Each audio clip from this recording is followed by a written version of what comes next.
As it is usual now, another Call of Duty was officially introduced in May with the subtitle Advanced Warfare. But this time it isn't developed by Treyarch or Infinity Ward, and instead Sledgehammer Games, the third developer in the 3-year development cycle, is trying to make their own full entry in the series. In the meanwhile, Ghosts, probably the worst Call of Duty in a long time, can barely keep enough players around on the computer. It completely falls behind the older parts in the series when you compare it with online player counts. My name is Derezzing, and I welcome you to Derezzing Call of Duty Ghosts.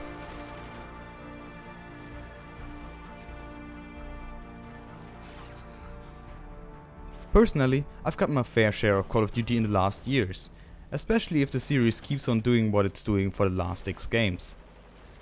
Except for the first 2, Modern Warfare 3 and Ghosts, I've got every PC Call of Duty lying in my shelf and I've played all of them sufficiently. While I've accumulated around 100 hours of playtime each for the 4th and 5th game, I've gotten to 400 in Modern Warfare 2, nearly 200 hours in Black Ops 1, and I'm coming close to 100 hours in Black Ops 2, though it's the only one I'm playing actively. I think I can call myself a Call of Duty veteran, and at the same time an idiot that didn't learn from Modern Warfare 2. Because the whole thing with the multiplayer nonsense, like unbalanced and partly unfair weapons and perks, started with the first Modern Warfare and has been in every subsequent entry in the series. Add to that the horrible reports we sometimes get on the PC platform, especially the ones from Modern Warfare 3 and Ghosts. Just like with Black Ops 2, there are also free weekends on Steam for Ghosts where you can play the whole multiplayer part of the game without paying a cent, and that for a whole weekend. Since I couldn't take part in the first free weekend because of an in-house internet failure, I finally had the chance back in May to get my hands on the game. With this video I like to go through the 2 hours of footage I recorded and show you what I liked and what I disliked. Since I still had the game files on my hard drive from the last free weekend, I could start playing pretty soon. And the first impressions that I got for this quite large download of 25GB were a bit disappointing.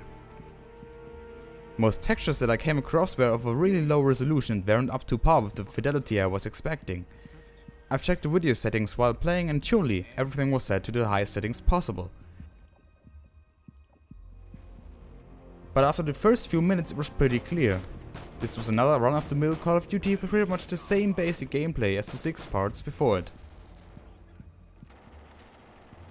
However, I still wanted to get more experience with the game, and in the 3-day-long free weekend I accumulated around 3 hours of playtime, of which I have recorded 2. At the end it was just like my time in the Titanfall beta, except that I enjoyed it there more. Since the customization part again is different to the previous titles, I also wanted to have a look at it. Even though it is similar to the one in Black Ops 2 with a point system, this time there are also some different player characters that you can unlock, each one with their own unlocking and class system. So a pure grind if you want to switch characters halfway through the rankings. The characters itself are only different in appearance, thankfully.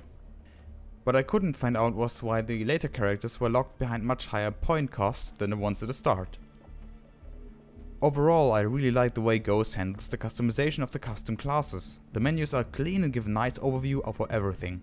Quite the contrary to the one in Black Ops 2, where menus were obviously meant for an analog stick and not for mouse and keyboard, which doesn't surprise me at all with the console-centered development of the series since the 3rd Call of Duty. What I also really like is the selection of weapon attachments and perks, which are presented in a great way, all in one place and on one screen. And thanks to the removal of perk classes, you can mix perks however you want as long as you've got the needed points for them. Personally, I think it's the best way so far. Once I had a few classes, I jumped back into the online multiplayer.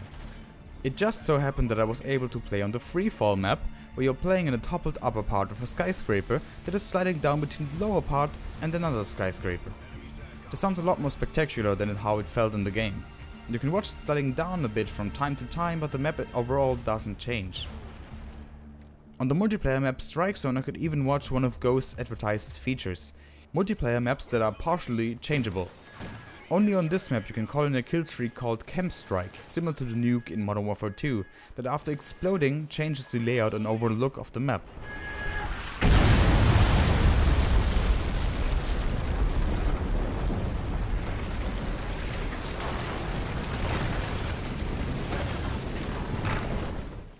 What I like again with this Call of Duty title are the majority of animations, especially the ones for the weapons. The animations for vaulting and climbing over objects are also really well done and give the game a much smoother and more fluid feeling. A successful addition. Enemy SATCOM spotted.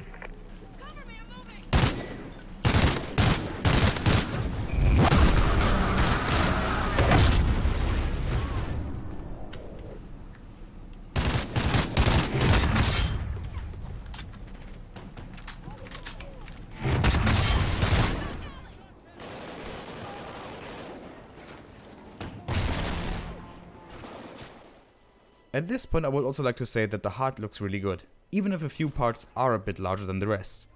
The on-screen counter for cooked grenades is also pretty helpful, removing the need to count myself. One of the new additions is also a true 3D system for several scopes and sights. In nearly all shooters of the recent years, a 2D system is in place which displays a single texture on top of the screen and zooms in with the whole screen area. Instead, 3D scopes zoom only the area in the scope or sight. I have only seen this so far in the 2 Red Orchestra games and in Splinter Cell Conviction. In Ghosts, this effect is used for normal sniper scopes as well as several futuristic sites, which I really like, and I hope that more games will use this method in the future.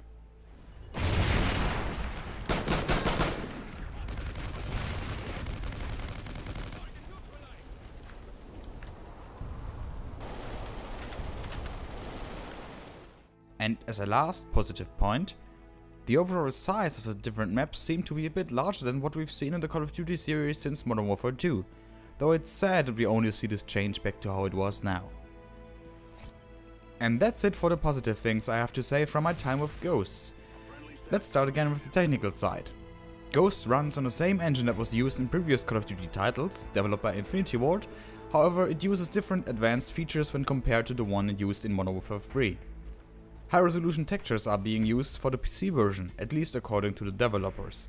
From my experience, this would only partly explain the size of the installation, as I don't think the overall texture work matches the 25GB for the game. If you remember my first reaction of Ghost, you should know that not every texture was displayed in its correct resolution, resulting in blurry textures throughout several matches. Only after about 3 games it will display all textures in their correct resolution.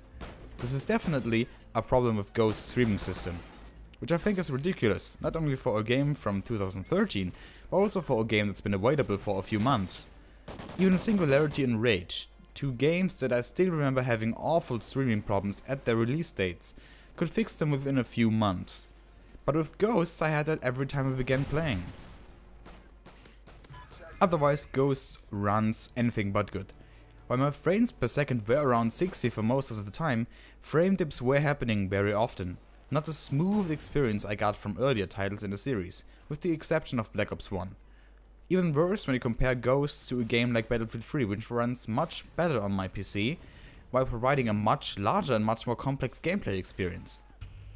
And while I'm happy to see 3D sights and scopes in another game, the problem with this display technique is that it costs nearly double the hardware power, since the game has to render the screens 2 times, once normal and once zoomed in. Even though the performance drop wasn't that large, it was still noticeable, and in a Twitch shooter like the Call of Duty games are, a smooth and high enough frame rate is very important. Overall, I think you could expect a bit more from a game that has a DirectX 11 graphics card as a minimum requirement. We're also talking about an Activision game here. They have the money and resources to develop a good PC port, or even better, a real PC version from the start. Looking at the connection system that's used in the multiplayer, there's also not much good to talk about. While a peer-to-peer matchmaking system has its benefits over dedicated servers, but in comparison it just doesn't come close to providing fair gunfights. And also several times I had to wait a while to get connected to a lobby, which I could understand in a game that's older, but this was on a free weekend for a game from 2013. When you compare that to a game like Black Ops 2, or even Need for Speed Run, where I can find a running lobby in a few seconds, I think that's pretty laughable. And that's it for the technical side. On to the next thing on my list.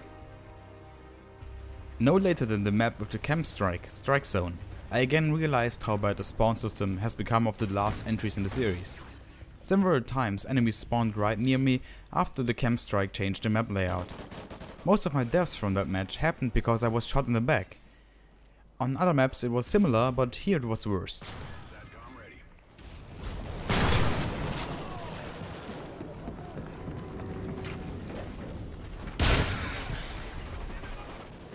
We're in the lead!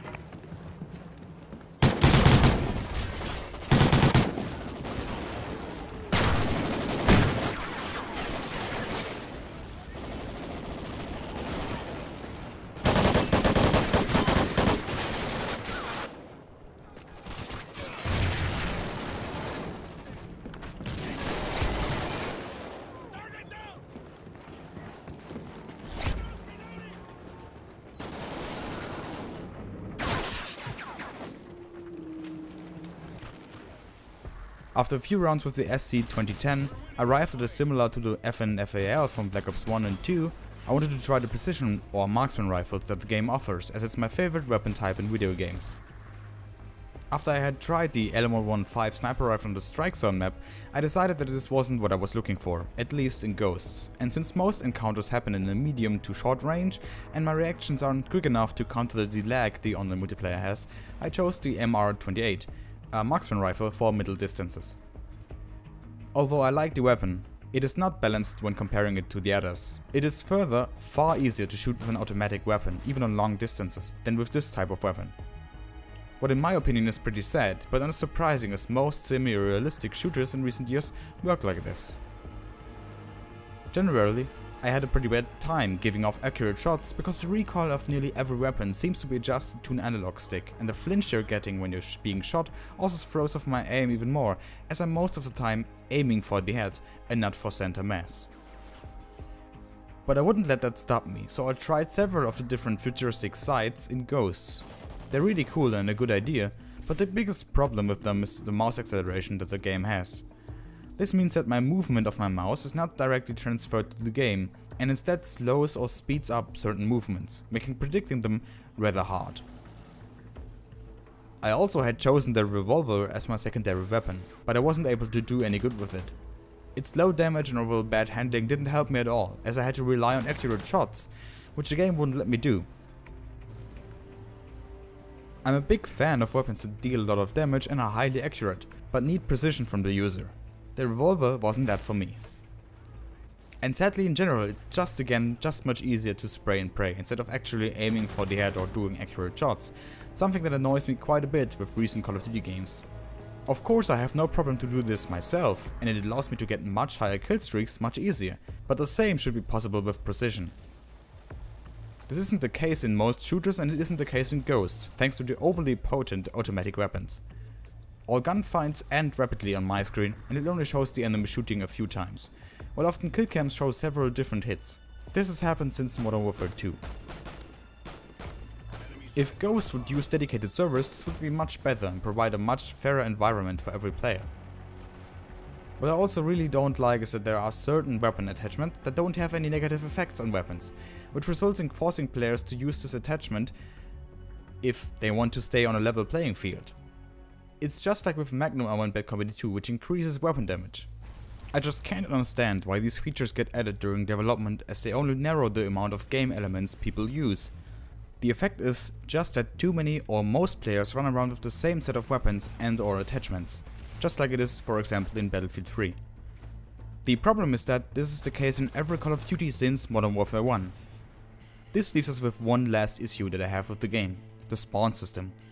As said before, the Strike Zone map was really bad and really showed how the overall system has gotten worse with every title, although I would say that Black Ops 2 is an exception to that.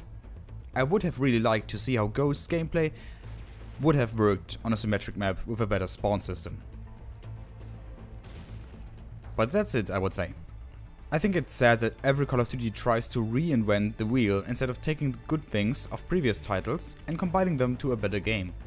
I can understand that Treyarch or Infinity Ward and now Sledgehammer Games want to do their own thing, but if 7 games, one after the other, keeps repeating pretty much the same problems instead of fixing them, I think you should stop and look at what you're doing.